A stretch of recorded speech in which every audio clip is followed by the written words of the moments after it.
Hi, I'm Megan. I'm Colin. And we are the hosts of Pet Sitter Confessional, an open and honest discussion about life as a pet sitter. Thank you for joining us today. Thank you also to Pet Sitters Associates and our Patreon people for supporting today's show. If you don't know what a Patreon person is, because Patreon is kind of a weird word. Indeed. They are just people who find value in the podcast and want to keep it going, want to see us get to 1,000 or more episodes. So if that sounds like you enjoy the episodes, if you would like to give a little bit back, you can go to petsitterconfessional.com/support to see all of the ways that you can help. A few weeks back, we were in Florida for the Florida Pet Services Association Summit, and while there, we got to walk around on the beach. It was an amazing time. The beach is a place we've spent a lot of time over the years in marine science classes in Mississippi and Florida, and we took a honeymoon to the beach, and it's a place where we find a lot of solace. There's these intertidal zones that are very dynamic places. You find little tiny creatures swimming and growing and thriving in there. Yeah, but it's also a place of a lot of change. Think about it. In these intertidal zones, you have inputs of fresh water coming from the land, and you have inputs of salt water coming from the ocean. You also have a lot of fluctuations in temperature, and then also salinity and pH and sunlight, and there's also a lot of predation and things on the beach. So from the outset, you would think that these places are not actually really good to live in if you are an organism. You wouldn't want to live in a place that is sometimes pure salt water and sometimes pure fresh water. It's not a really hospitable place. But if you look closer, there are tons, like I said, tons of creatures there. We spent some time with our kids looking at all the little shrimp and the little crabs that were growing and flourishing in this area. Yeah, and it got us thinking about this hypothesis in biology and ecology specifically. It's called the Intermediate Disturbance Hypothesis. A lot of fun words there, but it applies across different kind of landscapes and ecosystems. But basically what this is it states that an ecosystem is going to do well. It's going to be very robust if there are periodic or intermediate disturbances that kind of shake things up a little bit. If you have an ecosystem that is incredibly stable, it never experiences any sort of change, any sort of new inputs or anything like that, the animals will really thrive there. But the one time something happens, the whole thing shatters. It's actually incredibly fragile, and it's not robust to changes. Well, even on land, this applies, because when they do prescribed burns in fields, they don't want all of the trees to be at the same height all of the time, because that actually messes with the diversity of animals. The diversity of animals actually goes down when you have a homogeneous area. Yeah, and on the flip side of this, if you are constantly having disturbances in an ecosystem, nothing can get established. And you don't actually there's no robustness, there's no fragility, there's nothing. Imagine if you were on the side of an active volcano. There's so much disturbance going on, and it's so intense that nothing is going to grow and it's not hospitable for anything. However, right in the middle here, this intermediate disturbance hypothesis, right in the middle between extreme disturbances happening all the time and no disturbances happening ever, there's a sweet spot that allows that ecosystem to be exceptionally robust because the organisms are adapted to a wide range of conditions. Also, there is an increase of diversity of organisms, meaning all of the roles that are necessary to keep the ecosystem running are taken care of and have actually redundancy in there in case one is wiped out, and everything is working well. And in this context, how does this apply to us as businesses, especially small business owners? Well, think about it from the example that you just gave of being on the side of a volcano. There's so much happening that nothing is really growing. You can think about, well, if you are completely flipping your business, whether you're going from pet sitting to strictly dog walking, or we went from boarding to out call only, these things are completely changing and upending your business. Now, on the other side, you've been a pet sitter for 20 years and you are starting to feel stagnant, and maybe there hasn't been a lot of change to your business. In the middle of those is where this area where you can force change to happen, not in huge ways, but little shifts so your business can continue to grow and thrive. So why is this important? And it's important because disturbances give us input and they give us data for how our businesses are doing. They're like little touch points, little check-ins to say, hey, here's what's going on. Here's a new stress test. Here's something you weren't prepared for. We are learning and growing and knowledge. Without these fresh inputs into our business, we're not able to adapt and change as the conditions outside change as well. Because the fact of the matter is, our businesses do not exist in a vacuum. It would be really, really nice if our business could just exist over here on a laboratory bench and go off and do its thing without any different lighting, any different inputs, or any different people or clients. The same number of clients travel at the exact same times every year, and they have the same number of pets, and nothing ever changes. Or they have the exact same requests, and everybody's of the same demeanor, and everybody's of the same thing. But we know that's not true. Out in the real world, the economy is going to change. People's preferences are going to change. The mix of cats to dogs to iguanas is going to change over time. We know that that is happening. And so there is this reality of going, how do I take my business and internally, how can I internally create a little bit of change that's just enough so that I continue to stay abreast and I continue to stay flexible so that when the broader economy, when the broader ecosystem, right, and my community, when that changes, I'm just a little bit more ready for that. But I do feel like some of us, myself included, do want that consistency of, I want to see Baxter and Merrill every Monday, Wednesday, Friday for all of eternity. And I don't want a ton of change or shifting in my business because I do want that consistent income, because that is something that we strive for in our businesses. Of we don't want the huge ebbs and flows of I'm only super busy during the holidays and then there's dry spells for most of the year. We do want that consistency. So there's a fine line here. Well, but we can have consistency of income over time, but have different clients filling it. We know that that's going to happen. If I'm going to be in business for 30 years, the clients that I have right now are not going to be paying my bills 30 years from now. So how do I set myself up for success when the clients that I have now, when they all pass away? How do I build resiliency in that? And so at each stage of our business growth and our business journey, we need to be doing this. There will be these kind of inputs. And, Megan, you and I were talking a little bit about how this is important at every stage, but so much so at the later stages of business, right? You get in business 20, 30, 40 years and you start to stagnate. You start to feel like nothing has changed.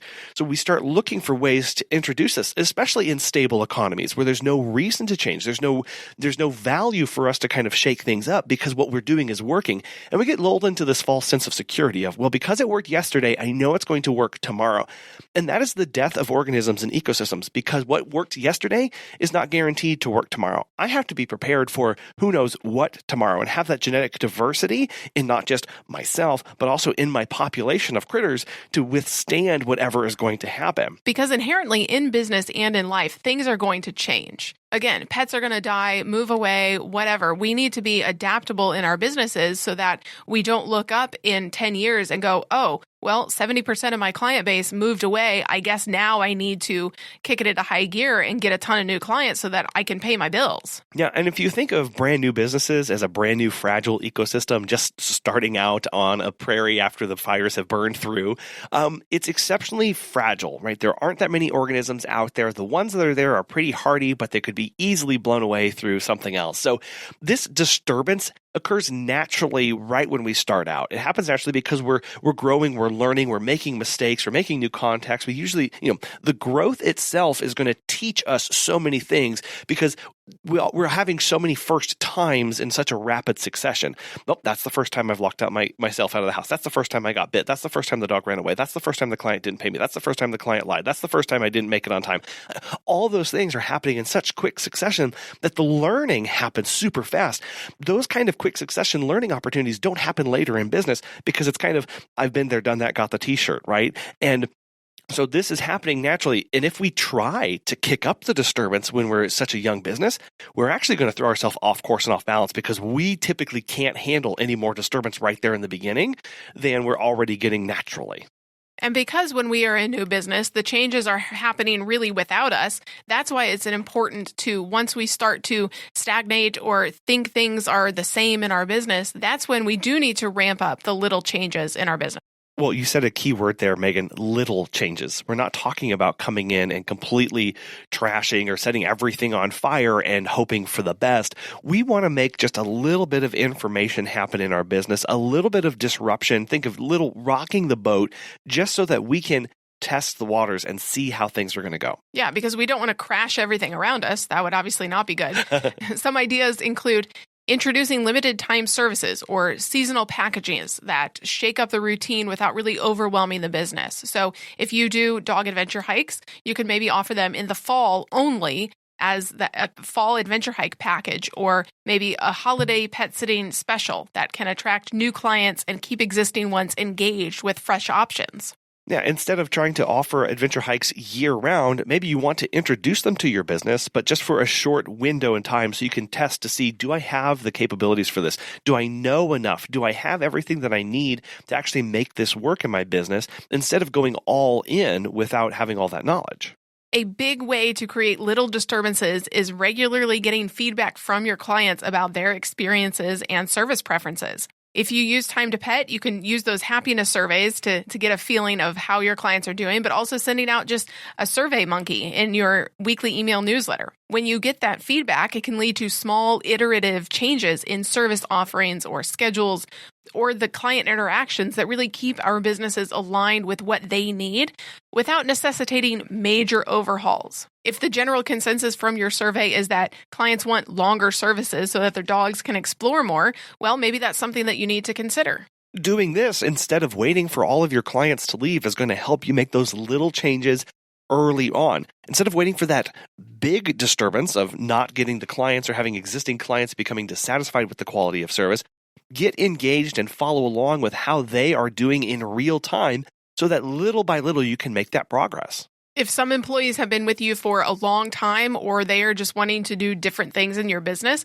you can encourage that cross-training in different roles. Maybe they only do cat sitting, but they are starting to want to do more with dogs, or kind of elevating an employee to do more with client communication and admin work.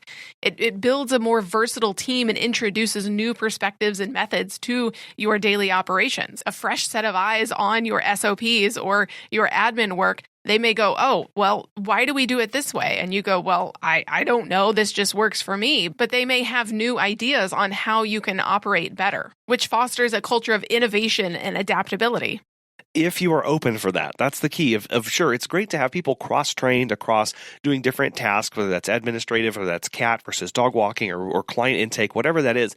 But if you are not being open to that feedback or to that criticism back from your employees, this step will never work and you actually won't get the input that you're looking for. You may go, oh, this sounds like a great idea. I heard it on an amazing podcast. I'm going to implement this into my business.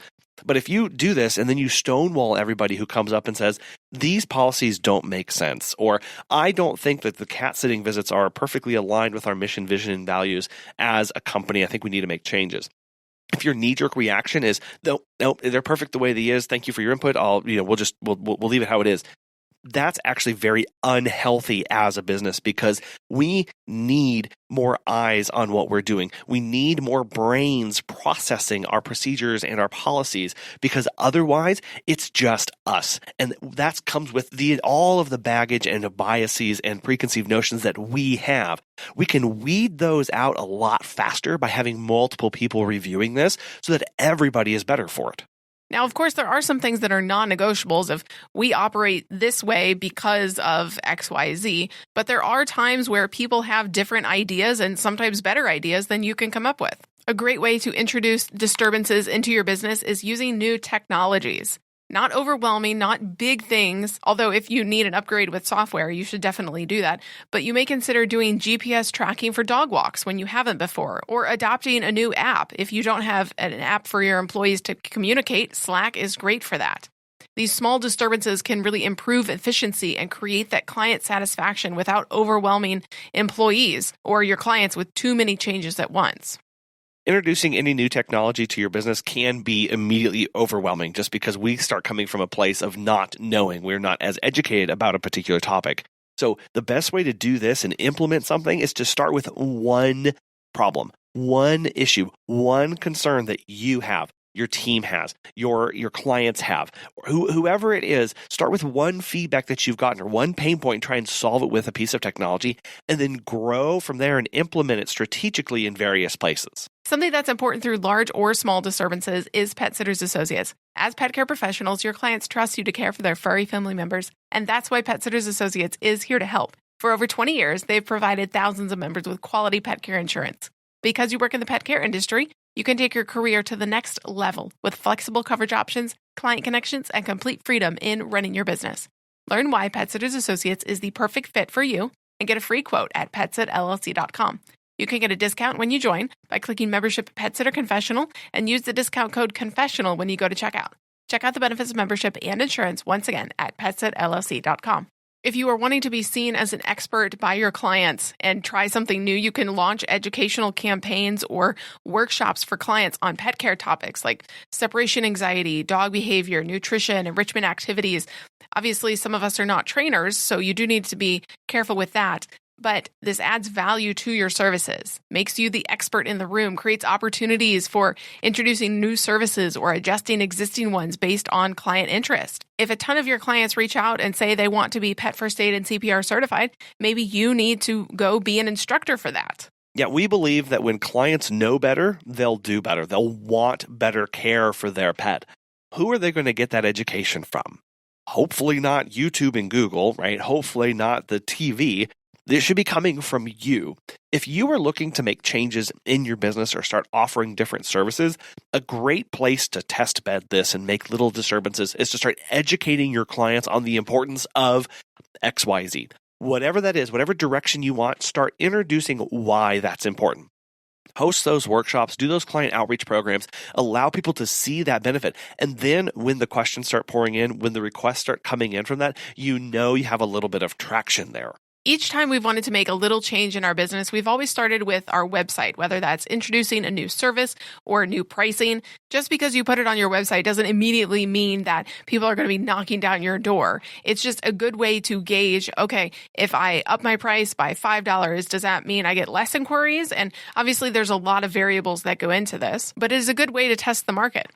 You can even do subscription-based models for frequent clients or tiered service levels. That way, it'll introduce a new dynamic in how services are offered and consumed, allowing you to find a balance that maximizes both profitability and client satisfaction, something that we all definitely want. And this is a great way of just overcoming those mental burdens as the business owner of making these kind of changes. We can build it up to such this big, huge, monstrous thing. Then we just click a couple buttons and our website reflects a new price that's $1 or $2 higher. Meaning that now we can start seeing what this does to those new client inquiries. We can test these models as people look for different as people are looking for different tiered service levels in whatever way, but it allows you to see what is the market demanding? What is the market looking for? How are we testing this? I know we stumbled across this when we started offering a slightly less expensive service for a slightly less amount of time. That became really popular recently, and so we had to figure out, okay, how does this fit in with our business? Who is this for? How do we market this specific business other than it just being quote-unquote cheaper? Is there a different way to this?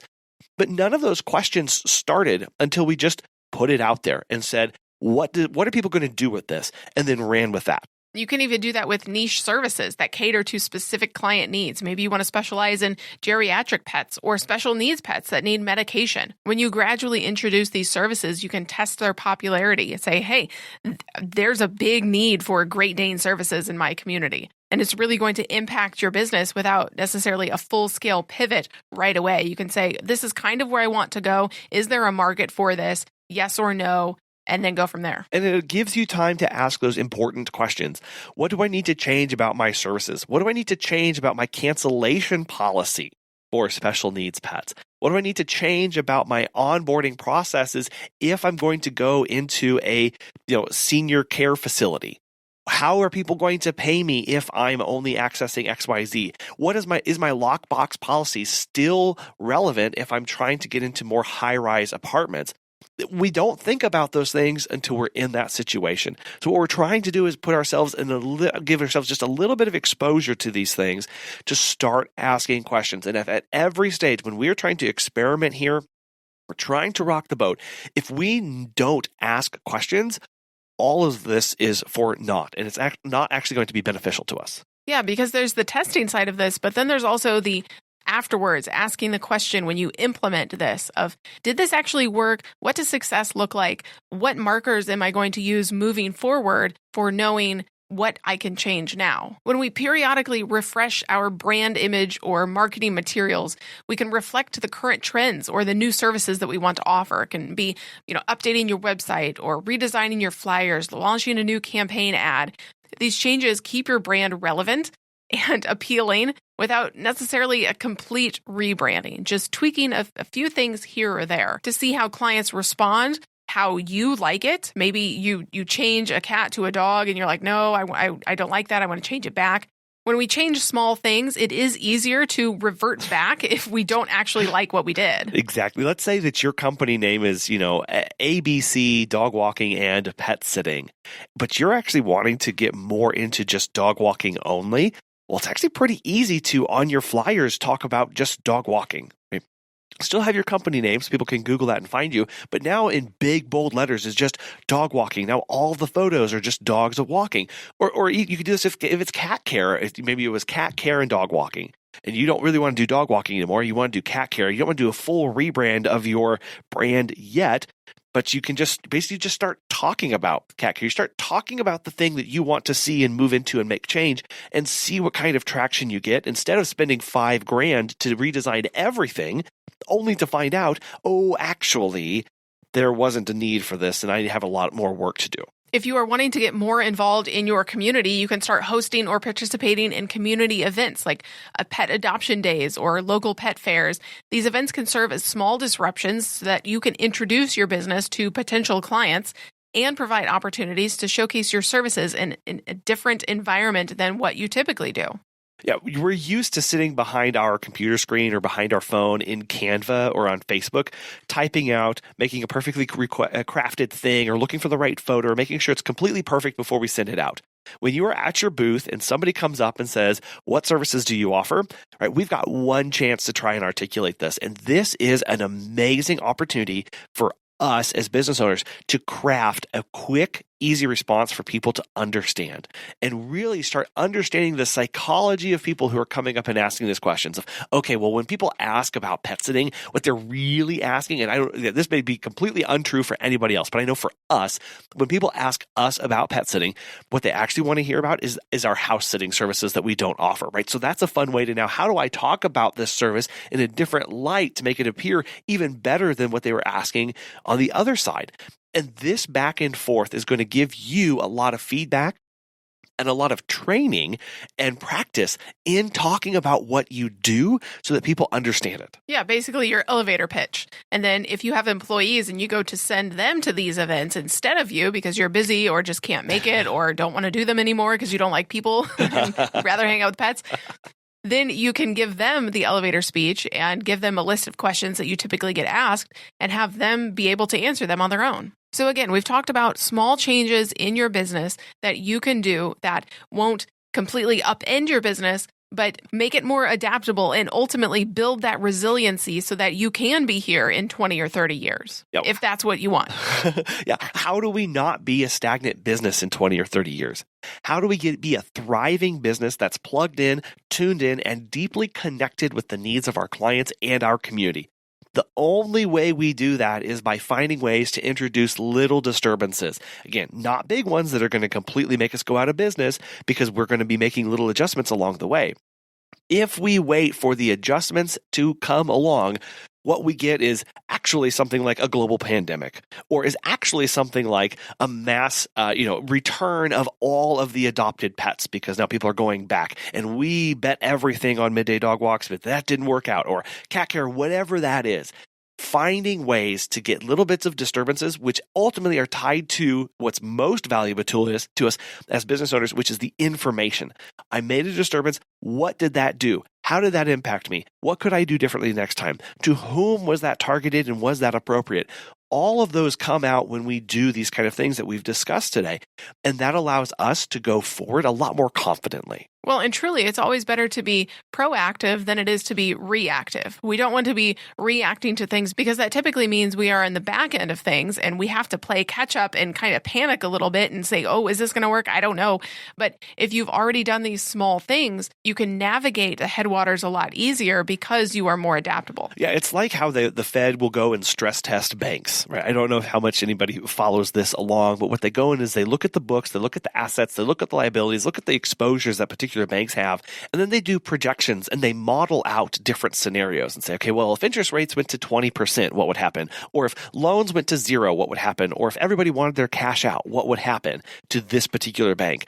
They do all of that ahead of time. They introduce that little disturbance of just doing a quick check so that they don't have to wait for the 2008 financial crisis to determine, oh, actually, nobody's going to be okay. These tests in our business, strategically done with an eye towards the back end so we can collect that information, and done in a way where we're not committing everything or trying to flip the pot here, that allows us to be way more robust and resilient when changes and true disturbances actually happen. If you've made some small changes in your business and it's either worked really well or not, if you would like to let us know, you can email us at petsitterconfessional@gmail.com or give us a call at 636-364-8260. Thank you to Pet Sitters Associates for sponsoring today's episode, and thank you for taking your time. We appreciate you very much. We will talk with you next time. Bye.